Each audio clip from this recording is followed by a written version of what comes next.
नमस्कार. आज लोकप्रशासन विषयाच्या लेक्चरमध्ये आपण हे अनौपचारिक संघटनेचे या ठिकाणी गुण आणि दोष हे आज या ठिकाणी बघणार आहोत. आपण आजपर्यंत ह्या अनौपचारिक संघटना म्हणजे काय, त्याचा अर्थ व्यत्यास आहे आणि तसेच आपण त्या ठिकाणी अनौपचारिक संघटनेचे वैशिष्ट्य काय आहे या बाबी त्या ठिकाणी बघितले.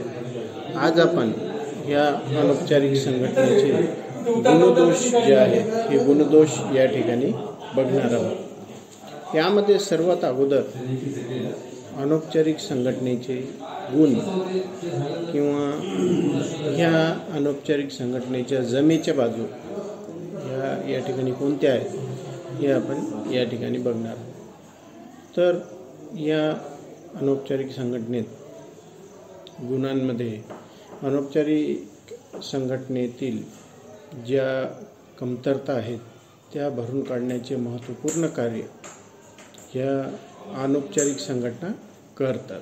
ज्या काही जे डिमेरिट्स आपल्याला औपचारिक संघटनेमध्ये आढळून येतात हे डिमेरिट्स कमी करण्याचं किंवा हे दोष नाहीसे करण्याचं किंवा जी काही कमतरता या औपचारिक संघटनेमध्ये आहे त्या कमतरता भरून काढण्याचं कार्य ह्या अनौपचारिक संघटना करीत असतात आणि त्यामुळं या अनौपचारिक संघटनेला खूप मोठ्या प्रमाणात महत्त्व प्राप्त झाल्याचं आपल्याला दिसून येतं. जसे की औपचारिक संघटनेमध्ये वैयक्तिक बाबीला कोणत्याही स्वरूपाचं महत्त्व नसते.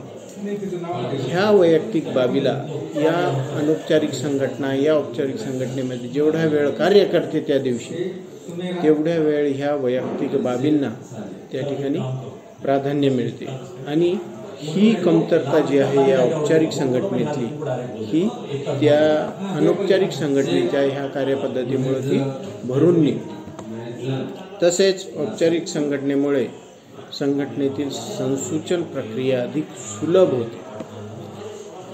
कारण प्रत्येक वेळी औपचारिकतेतून होणारी जे काही संसूचन आहे ते प्रभावीच ठरते असं नाही.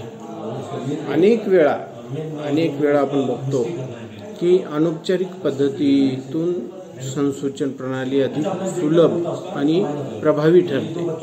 यामधून आवश्यक ज्या माहितीची देवाणघेवाण व्हायची ती त्या ठिकाणी प्रभावीपणे होऊ शकते आणि या अनौपचारिकतेमुळं आपण बघतो की जे संसूचन आहे ते पूर्ण होते. औपचारिकतेमुळं त्याला येणाऱ्या मर्यादा अनौपचारिकतेमुळं त्या ठिकाणी नष्ट होतात आणि त्यामुळं आपण बघतो की संघटनेतलं अनौपचारिकतेमुळं संसूचन जे आहे ते सुलभ आणि प्रभावी होते. संघटनेतील कार्यरत कार्यसमूह अनौपचारिक संघटनेमुळे समाधान आणि स्थायित्व मिळते. संघटनेतील कार्यसमूहास या अनौपचारिक संघटनेमुळे समाधान आणि स्थायित्व मिळते. ज्या बाबी त्यांना त्या ठिकाणी बोलायच्या आहेत, ज्या बाबी त्यांना त्या ठिकाणी व्यक्त करायच्या आहेत, ज्या बाबी त्यांना त्या ठिकाणी मांडायच्या आहेत त्या ह्या अनौपचारिक संघटनेमुळे शक्य होते आणि त्यामुळं त्यांना समाधान मिळते. अनेक वेळा औपचारिकतेमध्ये असणाऱ्या मर्यादेमुळं या समूहाला किंवा त्या कर्मचाऱ्याला त्या ठिकाणी आपली बाब जी आहे त्या ठिकाणी मांडता येत नाही किंवा मांडण्याचा अधिकार मिळत नाही. पण अनौपचारिक संघटनेमध्ये तो मिळतो आणि अशामुळं त्या ठिकाणी या अनौपचारिक संघटनेस त्या सदस्याला अथवा त्या सदस्य समूहाला त्या ठिकाणी समाधान मिळतं आणि या समाधानातून त्यांना स्थायित्व जे आहे हे स्थायित्व त्या ठिकाणी प्राप्त होत असते. संघटनेतील व्यवस्थापकीय प्रक्रियेतील ज्या काही योग्यतांचा अभाव असतो तो अभाव म्हणजे ज्या व्यवस्थापकीय प्रक्रिया आहेत ह्यामध्ये काही राहिलेले जे काही अभाव आहेत ते भरून काढण्याचं कार्य ह्या अनौपचारिक संघटनेमुळं होतात. अनेक वेळा जसे की पदसोपानामध्ये जी कनिष्ठ वरिष्ठ यांच्या संपर्काची जी काही प्रक्रिया आहे त्यामध्ये अनेक अभाव येतात. योग्यता त्यामध्ये फार महत्त्वाची बाब आहे. त्या अनुषंगाने अनेक वेळा तिथे संपर्क होत नाही. परंतु ज्यावेळेस हे दोघं या अनौपचारिक संघटनेमध्ये येतात, या अनौपचारिक वेळेत येतात, त्यावेळेस त्यांच्यामध्ये योग्य तो संपर्क त्या ठिकाणी होतो आणि जो अभाव त्या ठिकाणी या व्यवस्थापकीय प्रक्रियेमुळे राहून गेलेला आहे औपचारिक संघटनेमध्ये, तो अभाव त्या ठिकाणी या अनौपचारिक संघटनेमुळं दूर होत असलेला आपल्याला दिसून येतो. तसेच अनौपचारिक संघटनेचे अस्तित्व हे संघटनेस योजना निर्मिती व त्याची प्रभावी अंमलबजावणीमध्ये सहाय्यक ठरते. खरं तर ही अनौपचारिक संघटना औपचारिक संघटनेमध्येच कार्यरत असते. ती औपचारिक संघटनेला सहाय्य करण्याचे तसेच आधारभूत अशा स्वरूपाची कार्य करीत असते. अनेक वेळा ज्या काही मर्यादा औपचारिक संघटनेमध्ये ह्या योजना निर्मितीमध्ये येतात त्या सर्व मर्यादा हे त्या ठिकाणी अनौपचारिक संघटनेमध्ये नष्ट होतात आणि त्यामधून आपण बघतो की औपचारिक संघटनेला आपले कार्य अधिक यशस्वी आणि प्रभावी अशा स्वरूपाचं करता येते. मग त्यामध्ये योजना निर्मिती असो अथवा त्या योजनेची अंमलबजावणी असो, ह्या बाबी या अनौपचारिक संघटनेमुळं सोयीस्कर होतात. अशा पद्धतीनं ह्या अनौपचारिक संघटनेचे या ठिकाणी अनेक स्वरूपाचे गुण जमेच्या बाजू आपल्याला दिसून येत असल्या तरी ह्या अनौपचारिक संघटनेचे काही दोष, उणिवा हे पण असलेलं आपल्याला त्या ठिकाणी दिसून येतं. यामध्ये पहिली उणीव अशी आहे की समाजातील विशिष्ट मनोभूमिकेवर ह्या अनौपचारिक संघटना ज्या आहेत ह्या आधारित असतात.